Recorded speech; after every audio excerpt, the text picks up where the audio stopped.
This is part 2 of the section 2.8.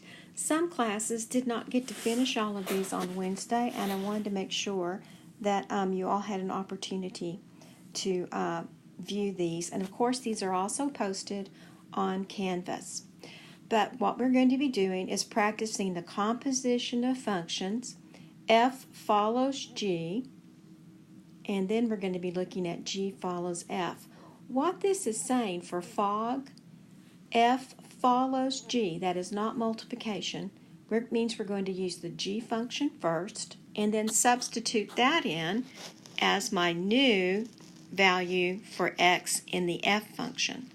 So to get us started on this, we're going to do G of X. So G of X becomes